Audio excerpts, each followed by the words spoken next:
welcome to my channel. My name is Star, Master of Scary Stories, and I'm here today to tell you about the very, very haunted Black Monk House. So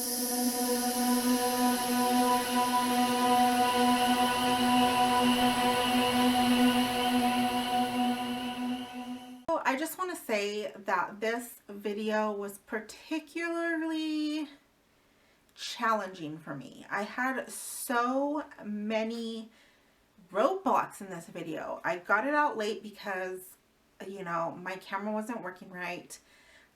Even while I'm shooting this now, my camera stopped like 3 times for no reason. And I mean, you know how they say like spirits and stuff, they don't want you to get the word out about them because they don't want people to know what they're doing. Demons especially, which I hope that's not what this is, but I just feel like for some reason this video was like trying to not come out on its own. Like something just did not want me to do this video, and I just keep plugging and plugging away. So hopefully this will come out. This footage will actually work, and I will be able to share this with you guys.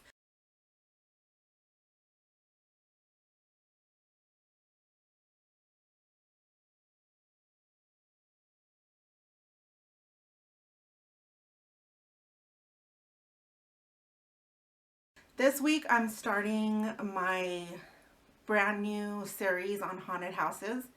I'm so excited about it. I absolutely love haunted houses. It's like my very first love. The whole reason why I came into the paranormal. I mean, as a kid, I would watch like these TV shows about people going into haunted houses or into other people's homes and you know, talking to the spirits there and figuring out what was going on and trying to help them. And I fell in love. I love stuff like that. And I don't know, there's just something that's really like, it's kind of depressing. Like, you know, you have your home, it's like your sanctuary, your, you know, it's like your safe place, where you go to relax at the end of a day. And I mean, it's like your own place. It's your own special place.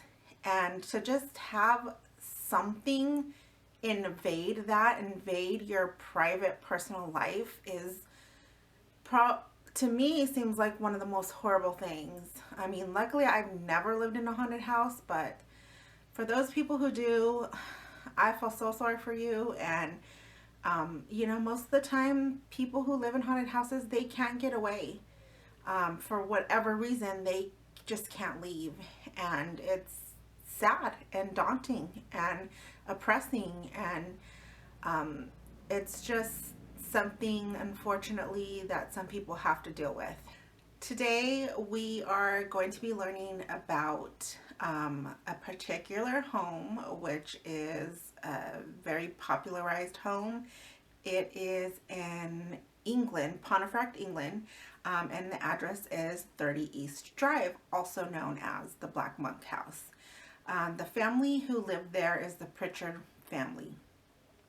They consist of Joe and Jean Pritchard and their 2 children, son Philip, who's 15, and Diane, who is 12. And at first, you know, when they built these homes, they were like, I don't know what they call them in England, but here we would call it like a duplex. So basically what it is, it's like one huge large home, and right in the middle is a dividing center wall. On each side of the wall is going to be 2 different houses for 2 separate families. So, you know, here, like I said, here we call them a duplex. I don't know what they're called in England. If you know, please comment and let me know, because I would like to know actually what it's called there.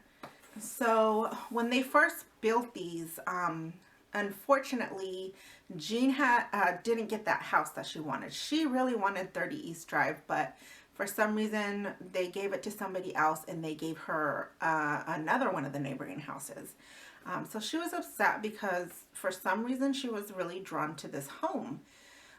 Well, it so happened that one day she runs into the lady that lives there in that house.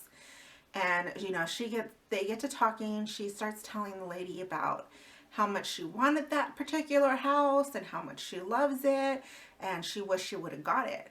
Well, that lady, she tells Jean that she does not like that house.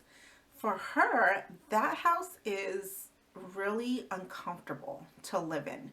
She says she feels like she is always being watched in that home. So them two get together and get this brilliant idea to swap houses, and that's exactly what they did. So it's now August of 1966, and Jean and this other lady, they decide to swap houses. Jean and her family move in, and they're just smitten and happy that everything is going their way.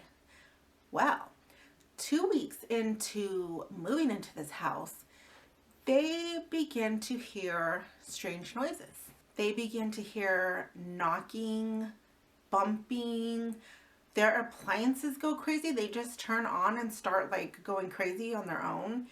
And Jean and Philip are like convinced that there's something going on here, like something supernatural.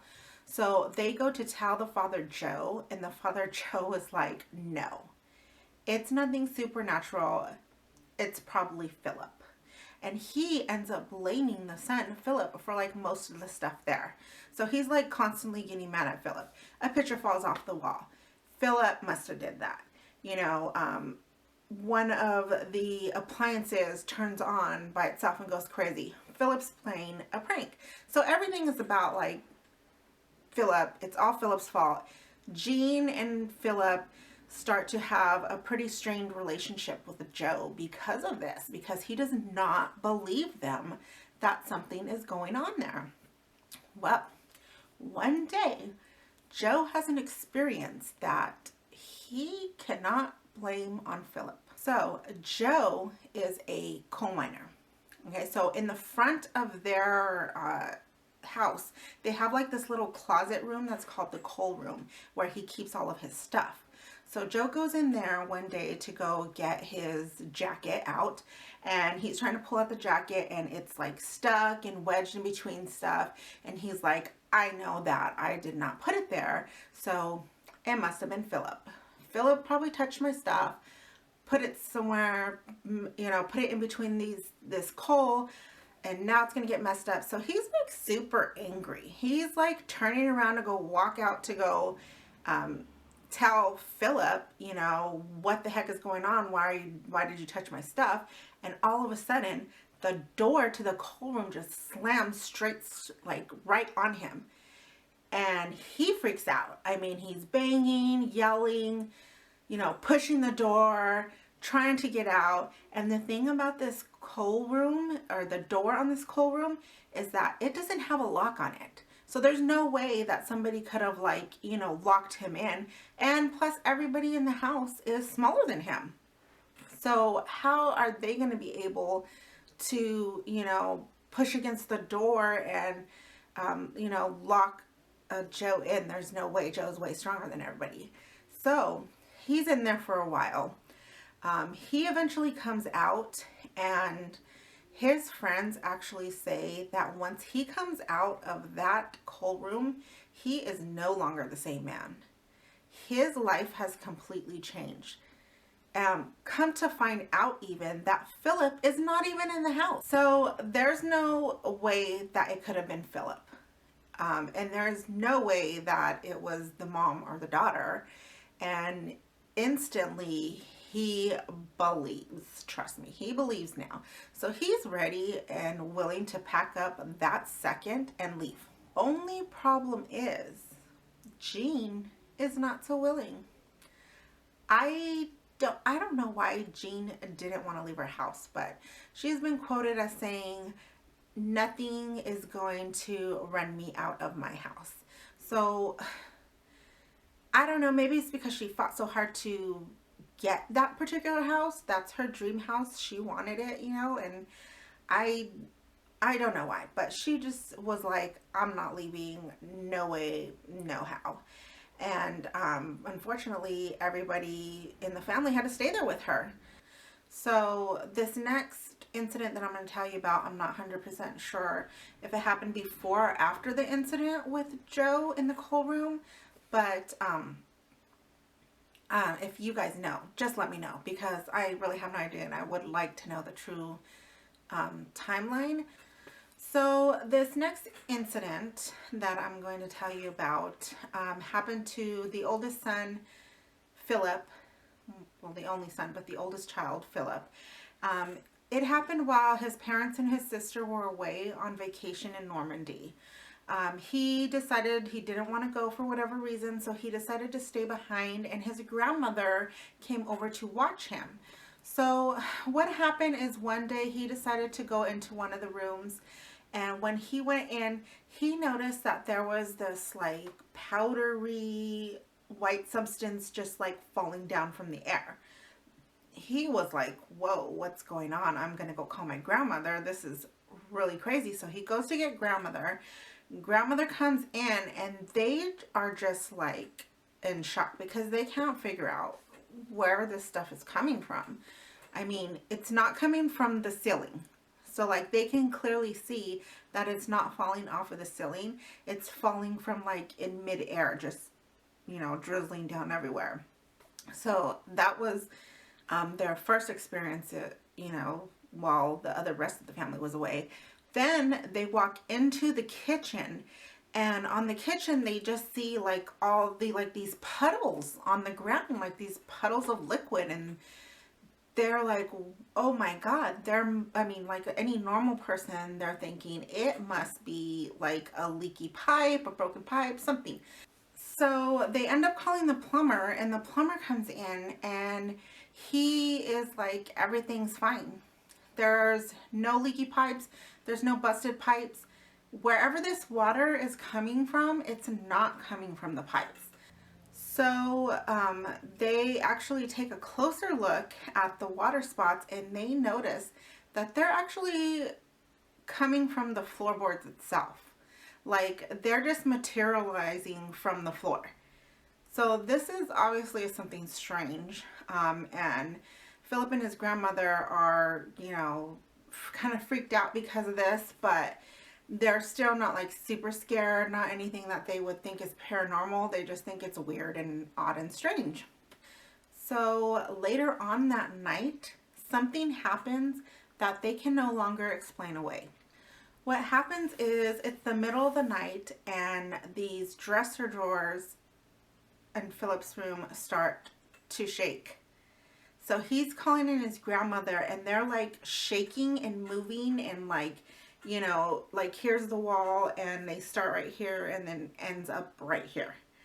So they can't explain that away. I mean, I don't think there's an animal that's strong enough to move a dresser drawer. So they really can't explain what's going on. And at that point, they're completely convinced that it's something supernatural. So of course, they right away gather up their things and head on out the door. And fortunately, they have a family member who lives very close by as a neighbor.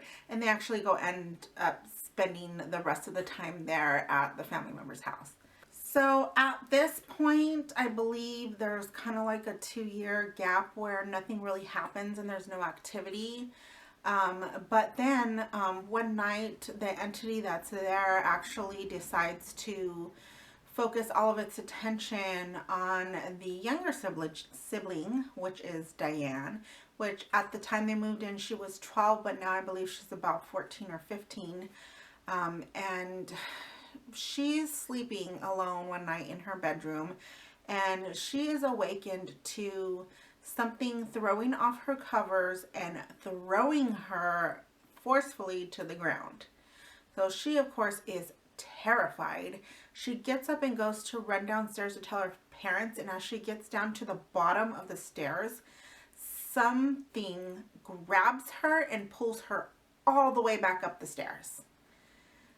So the thing that pulled her up so forcefully that it actually left bruises on her neck in the shape of fingers.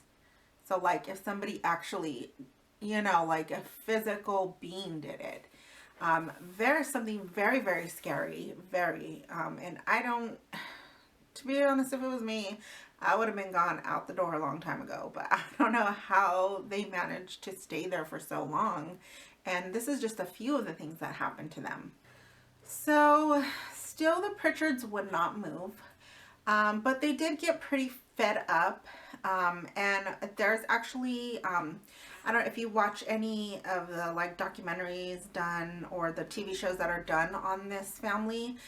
There is a neighbor, their neighbor that's, connected by that central wall. Her name is Carol Fieldhouse, and she lived there while they lived there, and she still actually lives there now. But she's mostly the one that does a lot of the interviews about them. She did this really, really interesting interview by the Paranormal people. They have a channel on YouTube, and what she had a lot to say. So I suggest that you watch that. I will definitely link it down below.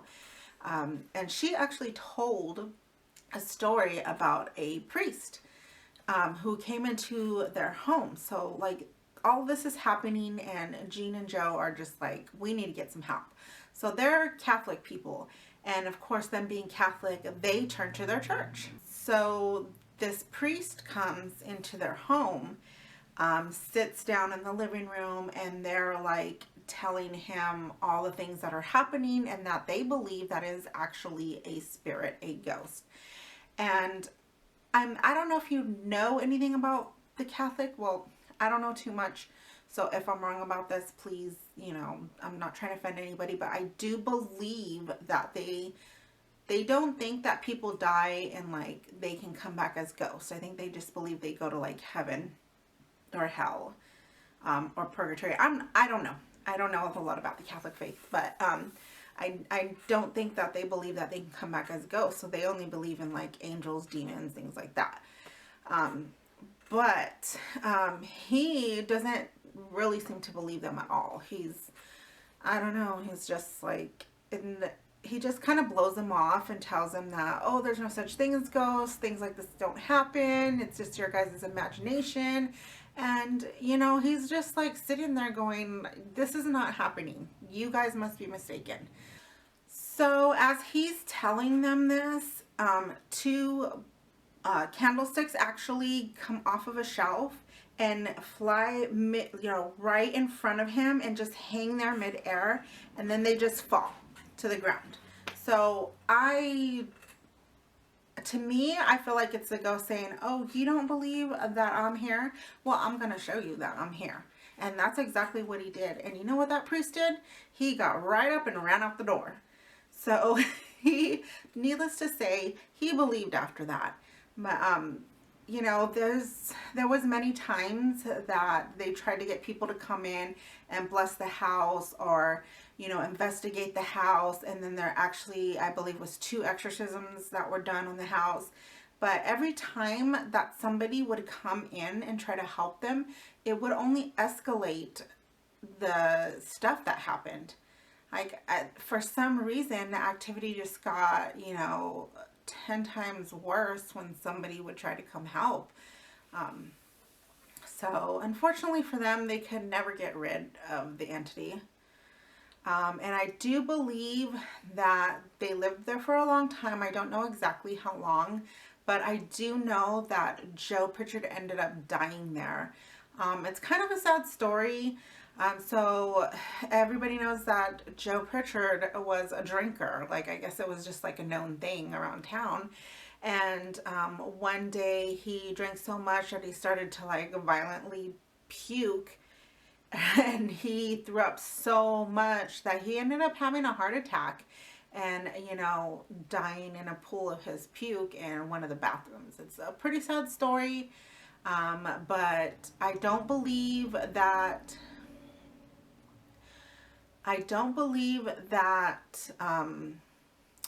Jean and the kids. I don't think anybody else died there.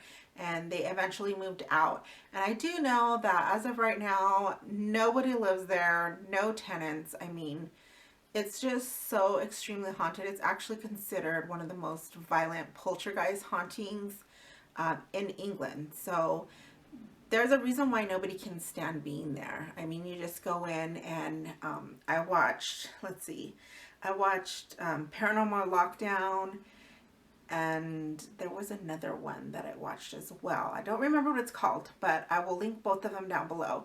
And both of the investigations were like almost the same thing. There was things flying through the air, like knives, picture frames, people passing out. I mean, it was just like right when they walked in, they're just like, I don't feel good. And it was just like this extreme oppression. And that seems to just be what it is in that house. Like I said, the neighbor Carol Fieldhouse, she has so many stories, so many that things that happen now. So not even things that happen to the Pritchard. Yes, she can tell you about the Pritchards, but she also will tell all these people about things that happen now that is really strange and scary, and definitely probably one of the craziest poltergeist activity that I've ever heard of, for sure. So, so now I've just kind of given you a rundown of what happened to the Pritchards while they lived there and how this whole thing started. But what I do want to do is tell you about how 30 East Drive became the Black Monk House. So while Jean and Joe were there was an entity that showed up quite often. One night, actually, they were sleeping and it showed up at the foot of their bed. And it was just a very black, dark figure that looked like it had like a hooded robe or cape or something on. And they're not the only ones who've seen it. The neighbor Carol seen it. Tons of other people have seen it. They have pictures, tons of pictures that they claim is the actual black monk figure. Okay, so there is just so much documentation of this, and when it started appearing, for some reason people just naturally, because it looked like it had a robe on, thought that it was a monk. The reason why they thought that is because the monks have a very rich history there. I believe it was like in 1090 they had their Pontefract priory that started there, and they were just there forever, for so many years. And actually there is a story about a monk. So the story about the monk supposedly happened in 1633. His name was Carl Anthony. He lived there with all the other monks in the monastery. You know, they're just going about their lives. And he actually did something that shocked the whole monastery. He was a very, very bad monk. He was a bad person, and he succumbed to his desires. And one day he decided that he was going to take this young teenage girl and rape her. So that's what he did. And after he raped her, he got scared that she was going to tell on him, so he ended up killing her. A horrible man, and a horrible thing that he did. And fortunately for, you know, just for justice for that young girl, they found out what he did, and they ended up hanging him and throwing his body in a well. So this where it gets interesting. Okay, so remember when I told you that when Philip and his grandmother were by themselves, they went into the kitchen and there was puddles of water on the ground? Well, this is not the only thing that happened in the kitchen with the ground. So what actually ended up happening when they were living there is the floorboards started to like come up on their own, and they, you know, obviously called somebody to come in and take a look at them and fix it. Well, as the people were fixing it and pulling up the old floorboards, they found in the house under the ground an 8-foot long hole which turned out to be a whale. So obviously, ooh, I'm even getting goosebumps just thinking about it. It's so scary. Obviously, we know who could be down there. Now, the interesting thing about the well is that it actually was positioned a little bit on the other side too, in the neighbor's house. So the crazy thing about when they built this house is that they did build it over the well, but on the neighbor's side, they decided to cover the whole ground with concrete, and on the Pritchard side, they didn't. It was just wood flooring. So people think that maybe that's why the Pritchard's side of the house was like so freaking haunted by this entity, and that the other side of the house really wasn't. I mean, she did see some things and experience things, but nowhere near as bad as the Pritchards had it. So they think that that cement kind of like stopped the entity from coming to her house, pretty much. I just want to tell you again, thank you for joining me for this video today. Please give me a like and also subscribe to my channel. Subscribe and make sure you hit that notification bell, because then you will know when I drop a new video.